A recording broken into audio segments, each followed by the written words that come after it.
Kozhikode medical college ആശുപത്രിയിൽ x-ray film ഇല്ലാത്തതുകൊണ്ട് രോഗികൾ പ്രതിസന്ധിയിലാകുന്നു. എക്സ്റേ റിസൾട്ട് നൽകുന്നത് മൊബൈൽ ഫോണിലെന്നാണ് രോഗികൾ ഇപ്പോൾ പറയുന്നത്. കരാർ കമ്പനിയിലെ സാങ്കേതിക പ്രശ്നമാണ് ഈ പ്രതിസന്ധി ഉണ്ടാക്കിയെന്നാണ് മെഡിക്കൽ കോളേജ് സൂപ്രണ്ട് പറയുന്നത്. വർഷ ഗിരീഷ് വീണ്ടും ചേരുന്നു. വർഷ, സൂപ്രണ്ട് പറയുന്നതാണോ കാര്യം?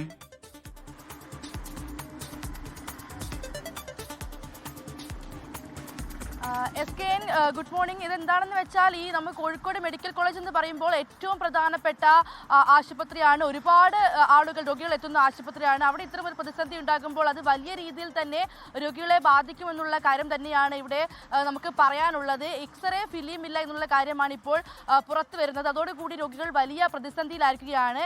എക്സ്റേയുടെ റിസൾട്ട് നൽകുന്നത് മൊബൈലിലാണ് എന്നതാണ് രോഗികളുടെ ആരോപണം. മാത്രമല്ല ഇതിന് പണവും നൽകുന്നുണ്ട് എന്നുള്ള കാര്യം കൂടെ രോഗികൾ ഉന്നയിക്കുന്നുണ്ട്. ഈ കാര്യങ്ങളെല്ലാം അന്വേഷിക്കാൻ വേണ്ടി സൂപ്രണ്ടുമായി ബന്ധപ്പെടുമ്പോൾ അറിയാൻ കഴിയുന്നത് ഈ കരാർ കമ്പനിയുടെ സാങ്കേതിക പ്രശ്നങ്ങൾ കാരണമാണ് ഈ എക്സ്റേ ഫിലിമുകൾ എത്താത്തത് എന്നാണ് സൂപ്രണ്ട് പറയുന്നത്.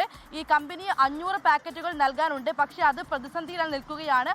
അക്കാരണം കൊണ്ടാണ് ഈ നിലവിലെ പ്രതിസന്ധി എന്നുള്ളതാണ് ആശുപത്രി സൂപ്രണ്ട് പറയുന്നത്. എന്തായാലും സംഭവത്തിൽ ഇന്ന് യോഗം ചേരുന്നുണ്ട്. 11 മണിക്ക് യോഗം ചേർന്ന വിഷയത്തിൽ പരിഹാരം കാണുമെന്നുള്ള കാര്യമാണ് സൂപ്രണ്ട് പറയുന്നത്. ഇതിനോടകം തന്നെ താൽക്കാലികമായ പകരം സംവിധാനം ഏർപ്പെടുത്തിയിരുന്നെങ്കിലും അതും പ്രതിസന്ധിയിലായി എന്നുള്ളതാണ് സൂപ്രണ്ട് പറയുന്നത്. എന്തായാലും ഇന്ന് 11 മണിക്ക് യോഗം ചേരും, ശേഷം പരിഹാരം ഉണ്ടാകുമെന്നുള്ള കാര്യം സൂപ്രണ്ട് ഉറപ്പ് നൽകുന്നുണ്ട്. ഈ കരാർ കമ്പനിയുമായി വലിയ രീതിയിൽ പണമൊന്നും നൽകാനില്ല എന്നുള്ള കാര്യമാണ് സൂപ്രണ്ട് പറയുന്നത്. ചെറിയ തുക നൽകാനുണ്ട്. ആ തുക ചെക്ക് ഒപ്പിട്ട് കഴിഞ്ഞിട്ടുണ്ട്.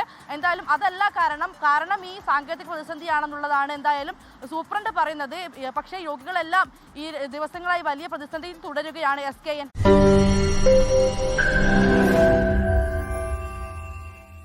ലോകത്തെവിടെയായാലും ഏത് സമയത്തും 24 വാർത്തകളും ഓഗ്മെന്റഡ് റിയാലിറ്റി പാക്കേജുകളും എക്സ്പ്ലെയിനറുകളും വിശദമായി കാണാൻ ഞങ്ങളുടെ യൂട്യൂബ് ചാനൽ നിങ്ങൾക്ക് സബ്സ്ക്രൈബ് ചെയ്യാം.